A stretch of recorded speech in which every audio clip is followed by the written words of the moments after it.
नमस्कार, आप देख रहे हैं आज तक डिजिटल और मैं हूं आपके साथ अनूप आकाश वर्मा। मेरे साथ हैं क्राइम तक के डिप्टी एडिटर चिराग गोठी। चिराग, बहुत बहुत स्वागत है आपका। जासूस ज्योति मल्होत्रा, और इस नाम की चर्चा इन दिनों हर आम और खास की जुबान पर है कि क्या वाकई ज्योति मल्होत्रा, जो हिंदुस्तान की नागरिक है, हरियाणा की रहने वाली है, उसने पाकिस्तानी दूतावास के अधिकारी दानिश के साथ मिलकर क्या भारत की जासूसी की। क्योंकि पूछताछ जो हो रही है चिराग, उसमें कई सारे खुलासे हो रहे हैं। मसलन आज जो पूछताछ हुई है जिसमें उसने ये खुलासा किया कि किस तरीके से वो पाकिस्तान में गई, फिर वो वहाँ पर किससे मिली, किस तरीके से उसे जो सुविधाएं वहाँ पर मिली, जो एक हाई प्रोफाइल जो फैसिलिटी होती है वो उसको किस तरीके से प्रोवाइड कराई गई, और उस पर जो जासूसी के आरोप लग रहे हैं। अभी तक क्या समझ में आ रहा है ये 3-4 दिनों की जो ये पूरी मंत्रणा हुई है इस बात को लेकर के, इसमें अभी तक क्या समझ में आ रहा है? देखिए, कई सारी चीज़ें इसमें क्लियर है। हाँ। 4 पाकिस्तानी है जिसमें एक दानिश है और बाकी 3 और जिनसे वो मिली है। पाकिस्तान में जाकर अलग अलग टाइम पर मिली है। 2023 में वो दानिश के टच में, और वो टच में आई चूँकि उसको बैसाखी का एक जो प्रोग्राम होता है पाकिस्तान में, वो कब जाना था, तो वहाँ गुरुद्वारा प्रबंधक कमेटी के जो एक सदस्य थे उन्होंने मीटिंग कराई और मुलाकात हुई। 12 अरेस्टिंग यहाँ से हो चुकी है, 4 वहाँ पाकिस्तानी, यानी 16। अभी कितने और लोग हैं ये पता करना पड़ेगा। पहली बात, जो दूतावास है पाकिस्तान और खासकर दानिश, मकसद क्या था? क्या इनकी ऐसी हैसियत थी, यानी कि अगर मैं बात करूं ज्योति मल्होत्रा की, कि वही कि उनके पास कोई सेना की, कोई रक्षा मंत्रालय की, कोई आर्मी की, नेवी, एयरफोर्स, किसी की भी कोई ऐसी सेंसिटिव इंफॉर्मेशन हो, भारत के इंस्टॉलेशन कहाँ से आएगी? भारत के इंस्टॉलेशन से रिलेटेड ऐसी कौन सी इंफॉर्मेशन है जो गूगल पर नहीं होती आजकल? ठीक है, बहुत डीप इंफॉर्मेशन नहीं होती, वो तो सिक्योरिटी रीजन से किसी के पास भी नहीं होती, क्योंकि जो साहित्य उस पर अपलोड होता है वो वही अपलोड होता है जो हम लोग कवर करते हैं, जो बताया जा सकता है। हाँ।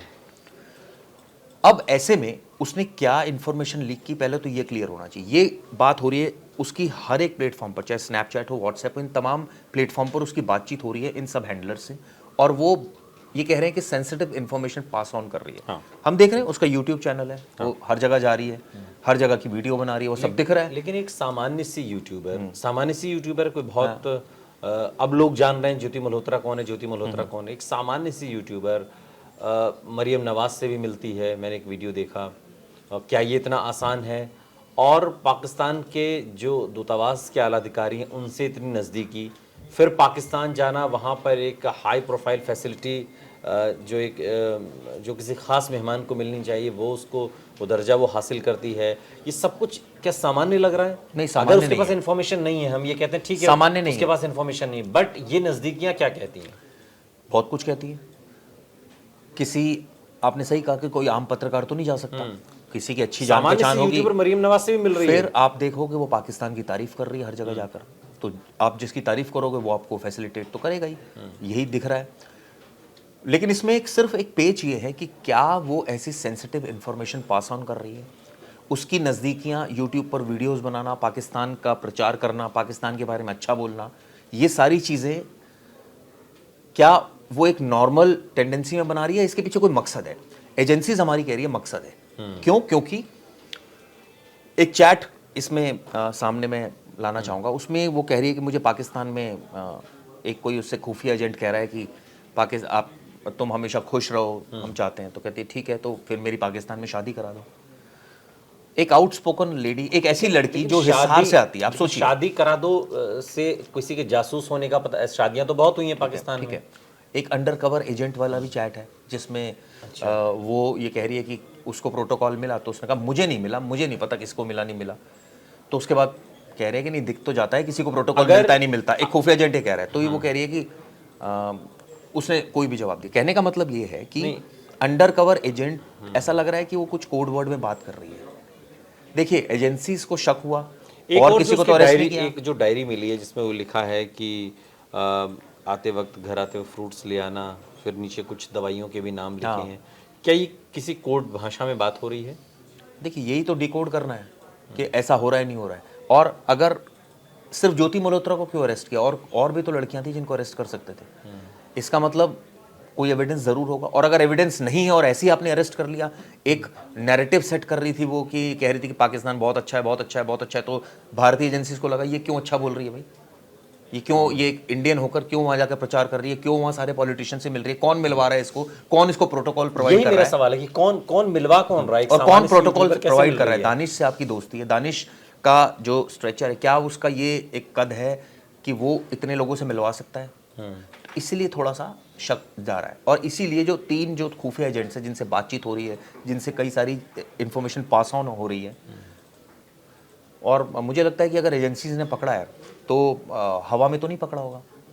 लेकिन इसमें एक चीज़ और भी है, कई लोग मैं देख रहा था सोशल मीडिया पर ये बात कर रहे हैं और ये कह रहे हैं कि वो उसका तो भाई पाकिस्तान प्रेम नज़र आ रहा है इसमें, और वो इसमें कोई बुराई नहीं है कि चाहे पाकिस्तान का प्रेम हो, चाइना का प्रेम हो, लेकिन सवाल ये है कि क्या उसने जासूसी की, अगर जासूसी की तो फिर ये क्या जासूसी की, क्या उसने इनपुट्स दिए, कुछ खुफिया जानकारियां दी, और वो खुफिया जानकारी इसे खुद कैसे मिली, क्योंकि इसका तो सेना से सीधे तौर पर कोई ताल्लुक नहीं है, या भारत की जो सुरक्षा जो हमारी जो डिपार्टमेंट्स हैं उनसे इसका सीधा कोई ताल्लुक नहीं है, तो इसके पास जानकारी कैसे है?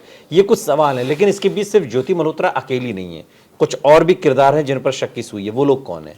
देखिए 12 किरदार है, और कैसे ज्योति मल्होत्रा का नाम सामने था ये आपको बताता हूँ। इसमें सबसे पहले एक इनपुट था कि एक लेडी है जो इस तरह से पाकिस्तान प्रेम है उसको काफ़ी वीडियोस बनाती हैं, और ये सस्पेक्ट है, और ये कई सारे ऐसा लग रहा है कि एजेंट से मिली है। इसके बाद जो सबसे पहली इसमें गिरफ्तारी हुई वो हुई गजाला की।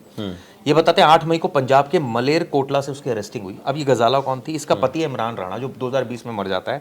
ये पाकिस्तान जाती है, दूतावास जाती है, वहाँ दानिश से इसकी मुलाकात होती है।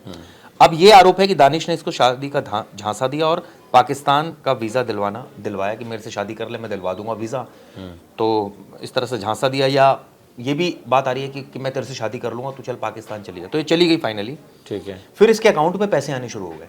अच्छा। हाँ, इसके अकाउंट में जो पैसे आए वो कहते हैं दानिश ने डाले या नहीं इसकी जांच चल रही है, लेकिन उसके कहने पर कई लोगों ने डाले। वो लोग कौन थे मैं आपको बताता हूँ। एक था यामीन मोहम्मद, एक था सलीम खान, एक ने 10,000, एक ने 20,000 डाले। इसके अलावा गजाला ने ओम प्रकाश को भी 780 रुपये ट्रांसफर किए। 780 रुपये? हाँ, राहुल को भी 3,000 रुपये की। ये क्यों जरूरी है मैं आपको बताता हूँ। ये इसलिए जरूरी है क्योंकि इससे इसकी ट्रांजैक्शन का पता लग रहा है कि इसके अकाउंट में कितने पैसे आ रहे हैं, कितने जा रहे हैं, और ये लोग कौन हैं जो इसके अकाउंट में डाल रहे हैं। ये पता चला कि यामिन के बारे में जब जांच की कि भाई ये कौन है जिसने पैसे डाले 10,000 रुपए, तो पता चला ये भी दानिश से जुड़ा हुआ है बंदा। तो इसका मतलब दानिश ने उसको कहा, जो लोग पैसे डाल रहे हैं वो सब दानिश से जुड़े हुए हैं। ठीक है। और आप सोचिए कि पाकिस्तानी उच्चायोग वो पहुंचा वहां, उसने भी, दानिश ने उसकी हेल्प की थी वीजा के लिए पाकिस्तान के। ये कहते हैं वो पाकिस्तान भी गया 14 दिन के लिए, फिर वापस आ गया था। इसके बाद वो अपने दोस्तों को ले गया दानिश के पास, उसने मना कर दिया कि भाई इतने मैं वीजा नहीं करा सकता। अब ऐसे में ये पता चल गया कि फिर कैसे करा सकते, तो वो दानिश का एक मॉडस ऑपरेंडी था, वो पैसे लेता था, लाओ पैसे लाओ मैं वीजा कराता हूँ आपका।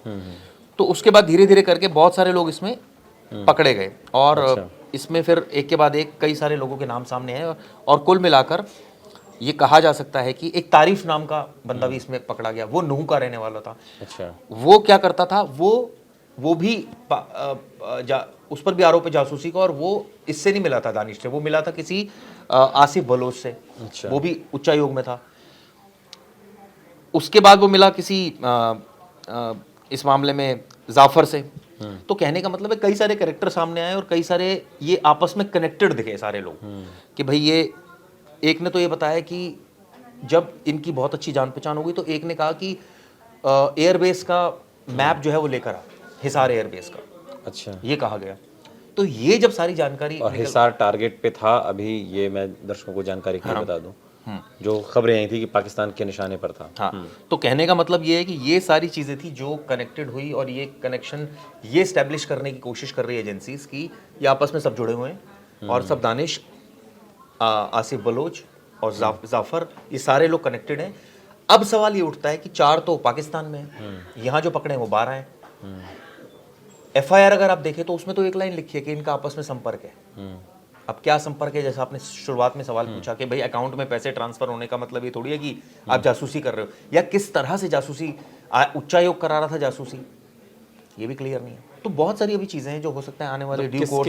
किसके हाथों की कठपुतली थी ज्योति मल्होत्रा, ये साफ नहीं हो पाया, लेकिन जो निकलकर खबरें सामने आ रही हैं, जो कबूलनामा मीडिया तक पहुंच पा रहा है, उससे एक बात तो साफ होती है कि ज्योति मल्होत्रा पाकिस्तान में किसी न किसी के हाथ की कठपुतली तो ज़रूर है, जिसके संबंध आईएसआई से भी हो सकते हैं और पाकिस्तान उच्चायोग से भी। बहुत बहुत शुक्रिया थैंक यू चिराग इस तमाम जानकारी के लिए।